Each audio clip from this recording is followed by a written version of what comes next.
সেলিম সাহেব, আপনার কাছ থেকে এটা একটু পরিষ্কার হতে চাইবো যে এটা কি কোথাও গিয়ে একটা রাজনৈতিক ফায়দা, যে দলই হোক না কেন, যে রঙই হোক না কেন, যদি নির্বাচনী আচরণী বিধি লাগু হয়ে যায় তাহলে কি তখন এটা একটা রাজনৈতিক ফায়দা হবে, বা সেই কারণেই কি ইডি সেই তারিখের দিকে তাকিয়ে ডেট বারবার করে পিছিয়ে দিচ্ছে সুপ্রিম কোর্ট? না দেখুন, সুপ্রিম কোর্টের মামলা করার ক্ষেত্রে কোন রাজ্যের ইলেকশনের ভোট ঘোষণা হয়ে গেল, নির্বাচন বিধি চালু হয়ে গেল, বা সমগ্র দেশের লোকসভা ভোট ঘোষণা হলো, নির্বাচন বিধি চালু হলো, তার সঙ্গে কোনো এফেক্ট করে না। সুপ্রিম কোর্ট জুডিশিয়াল অথরিটি এবং পুরোপুরি ইন্ডিপেন্ডেন্টলি ফাংশন করে, এবং সুপ্রিম কোর্ট কখনোই কোনো সময়ই ফাংশন করতে পারবে না এরকম আসে না। 365 দিন 24 ঘন্টা সুপ্রিম কোর্ট অ্যাক্টিভ থাকে। স্বগত এর সঙ্গে ওর সম্পর্ক নেই, সুপ্রিম কোর্টের ডাইরেক্ট সম্পর্ক নেই। কিন্তু এখানে আলটিমেটলি দুটো পার্টির লড়াই হচ্ছে, একটা হচ্ছে তৃণমূল পার্টির লড়াই, আর একটা ইডির লড়াই। ইডির লড়াই মানে ইডিকে লড়াই, মানে সেন্ট্রাল গভর্নমেন্টের এজেন্সি, এবং সেন্ট্রাল গভর্নমেন্টে আছে বিজেপি, এবং বিজেপি পরিষ্কার কন্ট্রোল করে ইডিকে। সবতি এই অভিযোগটা থেকে বিজেপি ভার্সেস তৃণমূল, বা তৃণমূল ভার্সেস ইডি। এইখানে বিজেপি বা ইডি কতটা বেনিফিট পাবে, যদি মামলাটা কোন সময়ে আমি প্লেস করব বা প্লেস করতে পারবো না, আমার হাম্বল আন্ডারস্ট্যান্ডিং যতদূর আমার মনে হয়েছে, এই মামলাটাই সেদিনকে রেডটা যদি ইডির কোনো উদ্দেশ্য থেকে থাকতো, প্রাইমারিলি সেটা ফেল করেছে। সেই স্ট্র্যাটেজিক্যালি ইডির উদ্দেশ্যটা সেদিনকে সার্ভ করেনি। আর যদি সেদিনকে ওই উদ্দেশ্য সার্ভ না করে, তাহলে যে পারপাসে যাওয়া হয়েছিল সেটা কিন্তু ভবিষ্যতে আর সেই উদ্দেশ্যটাকে মেলাতে পারবে না। এরপর কোর্টে একটা শুধু দেখনদারি একখানা মামলা চলবে। এবং আমার আন্দাজ হচ্ছে সুপ্রিম কোর্টে যেরকম শয়ে শয়ে বা হাজারে হাজারে মামলা পড়ে থাকে, মামলাগুলো হয় না, এই মামলাও ওইভাবেই চলে যাবে। ওই ইনভেস্টিগেশনের কাজে সেদিনকে রেডটা প্রমাণ করতে পারবে না, এবং এর সঙ্গে ইলেকশন তার প্যারালি হতে থাকবে। কিন্তু যদি দেখা গেল যে না, ইলেকশনের আগে আবার এই মামলাটা ব্যবহার করে ফর্সে ইডির মনে হলো কোনো বেনিফিট পাবে, বা তৃণমূল মনে হলো আমি এই কাজটা করে আমি বেনিফিট পাবো, তাহলে সেটা করবে। তখন সুপ্রিম কোর্ট মনে করতে পারে যে না, এটা শুধু রাজনৈতিক ফায়দা লোটার জন্য আমার সময় নষ্ট করছে, তাহলে সুপ্রিম কোর্ট বলতে পারে। এখন কে বললে বা কে রাজনৈতিক দল ফায়দা লুটতে গেলে সুপ্রিম কোর্ট বাধা দেবে, আর কে বললে বাধা দেবে না, that is up to obviously apex court discretion. একেবারেই তাই। এবং তার পাশাপাশি কিন্তু এই মুহূর্তে আমরা স্পষ্টত জানতেই পারলাম যে যখন সলিসিটর জেনারেল তিনি বলেন যে পুরো মামলাটাকে, শুনানিটাকে পেছানোর জন্য এবং সেটাকে হোলির পর করতে বলা হয়, তখনই এই অনুরোধে কিন্তু সুপ্রিম কোর্ট হোলির পর তারা করেন। কিন্তু কোথাও গিয়ে যে হোলি বা দোল, সেটা প্রথম সপ্তাহে, একদম মার্চের প্রথম সপ্তাহে 3-4 তারিখে রয়েছে। কিন্তু সে জায়গায় দাঁড়িয়ে 18 তারিখ, অর্থাৎ যা খবর রয়েছে সূত্র মারফত, ইলেকশন কমিশন সূত্রে, যে স্পষ্টত যে এসআইআর প্রক্রিয়া, সেই এসআইআর প্রক্রিয়ার ফাইনাল লিস্ট বেরোবে 28শে ফেব্রুয়ারি। এবং ঠিক তারপর কিন্তু সপ্তাহখানেকের মধ্যে, হয়তো প্রথম সপ্তাহতেই, হোলি এবং দোলের পরেই একেবারে কিন্তু এই নির্বাচন, পশ্চিমবঙ্গের যে নির্বাচন, সেই নির্বাচন ঘোষণা হয়ে যাবে। অর্থাৎ সেখানে সময়ও খুব কম রয়েছে হাতে।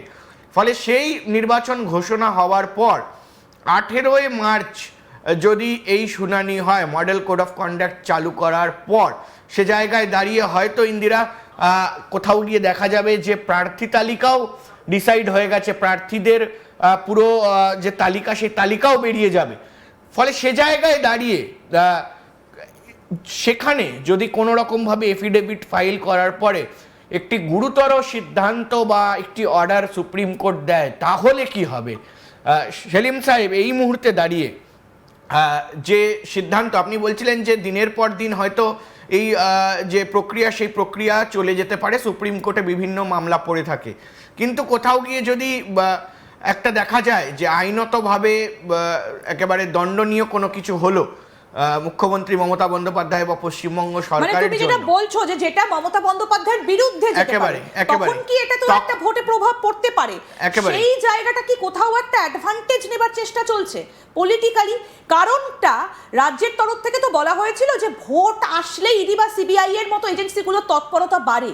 তাহলে কি এটা গিয়ে কোথাও একটা অ্যাডভান্টেজ হতে পারে, অন্য দলের বিপক্ষে চলে যেতে পারে রাজ্য সরকার? সেটাই তুমি বলতে চাইছো? এবং দ্বিতীয় প্রশ্ন হলো যে এখানে দাঁড়িয়ে আইনত লড়াই কি হবে তৃণমূল কংগ্রেসের পক্ষ থেকে? সেখানে দাঁড়িয়ে কি তারা কোনো আইনত লড়াই করতে পারে, যে মডেল কোড অফ কন্ডাক্ট শুরু হয়ে গেছে, ভোট চলছে? দেখুন, একটা জায়গাতে আইনি পরিস্থিতিটা দুজনে কে কোথায় আছে একটু বুঝে নিলে সুবিধা হবে। সেটা হচ্ছে তৃণমূলের বিরুদ্ধে যে অভিযোগটা ছিল মুখ্যমন্ত্রীর বিরুদ্ধে, যে এজেন্সির রেড চলাকালীন সেখানে ইন্টারফেয়ার করা এবং পাবলিক সার্ভেন্টের ডিউটি ডিসচার্জ করার জায়গাতে বাধা দেওয়া, এটা একদম স্পেসিফিক কেস ছিল। সেই স্পেসিফিক কেস থাকলে আমি এর আগেও আপনাদেরকে বলেছি যে সেই জায়গাটা কিন্তু কগনিজেবল অফেন্স, নন বেলেবল অফেন্স, এবং মুখ্যমন্ত্রী ইমিউন নয়, মুখ্যমন্ত্রী ইমিউনিটি পায় না কোনো অফেন্সের করার এফআইআর চলার বিরুদ্ধে বা পক্ষে। তো স্বভাবতই সেই জায়গায় তাহলে কিন্তু ইডিকে এফআইআর ফাইল করতে হতো। ইডি কিন্তু এফআইআর ফাইল করেনি, তার বদলে একখানা যুক্তি দিয়েছে যে থানায় আমাদের নেবে না, না নাকি গিয়েছিল নেয়নি, এই জায়গাটা ক্লিয়ার নয়। সেটা প্রথম দিককার স্টোরি ছিল সৌদি। সেই স্টোরিতে এখনো পর্যন্ত কিন্তু মুখ্যমন্ত্রী আনটাচড। মুখ্যমন্ত্রী যে ইল্লিগাল কাজ করেছে বলছে, সেখানে কিন্তু মুখ্যমন্ত্রীর বিরুদ্ধে কোনো ডকুমেন্টারি কিচ্ছু নেই। নাও কোশ্চেন হচ্ছে যে ইডি যে রেডটা করতে গিয়েছিল, তৃণমূলের যে অভিযোগ সেটা হচ্ছে রাজনৈতিক উদ্দেশ্য চরিতার্থ করার জন্য। সেটার সপক্ষে দুটো তিনটে যুক্তি ছিল। একটা হচ্ছে 4-5 বছরের পুরনো মামলা, কেন ইলেকশনের আগেই গেল। সেকেন্ড, মুখ্যমন্ত্রী ঢুকলো তখন ইডি ঢুকতে দিল, যদিও ঢুকতে দেওয়ার না দেওয়ার পুরোপুরি অধিকার ইডির ছিল এবং সেই মিনসও ছিল, শুধু ইচ্ছা নয়, ইডির সঙ্গে ফোর্সও ছিল। সবই ইডি চাইলেই ঢুকতে দিত না। তার চেয়ে বড় ইম্পর্টেন্ট হচ্ছে ঢুকলো একজন এবং তার ইচ্ছা মতন বেরিয়ে আসলো, আর শুধু বেরিয়ে আসলো না, সঙ্গে কাগজপত্র পেপারস নিয়ে বেরিয়ে আসলো। এবং সেখানেও ইডি কনসেন্ট দিল। কনসেন্ট দিল কিভাবে বলছি, ইডি যদি কনসেন্ট না দিত তাহলে বেরোতে পারতো না, বেরোতে পারলো মানেই কনসেন্ট দিল। এবং যদি বন্দুকের দকায় বেরিয়ে আসতো তাহলেও কিন্তু সেটা সঙ্গে সঙ্গে ডায়ারাইজ করা হবে, সঙ্গে সঙ্গে এফআইআর হবে। তার চ্যানেলগুলো আগে আপনাকে বলেছিলাম, থানা না নিলে পোস্ট করবে, দরকার হলে অন্য জায়গায় যাবে, রিট ফাইল করবে। কিচ্ছু করেনি, কিন্তু সোজা চলে গেছে সুপ্রিম কোর্টে। এই জায়গাটাতে যদি আমরা একটু ব্যালেন্স করি, ইডি কোথাও একটু ব্যাকফুটে আছে, মানে একদম নিউট্রাল ব্যালেন্সে। সিএম এর বিরুদ্ধে যদি একটা এফআইআরও চালু হতো, তাহলে আপনার এই যে লাস্ট প্রশ্ন যেটা করলেন, যে তাহলে যদি মনে হয় যে সিএম এর বিরুদ্ধে কিছু গেলে তাহলে ইডি মামলাটা তুলে সুপ্রিম কোর্টে করবে কিনা, সিএম এর বিরুদ্ধে যাবে তাটা কি করে? সিএম এর বিরুদ্ধে যেতে গেলে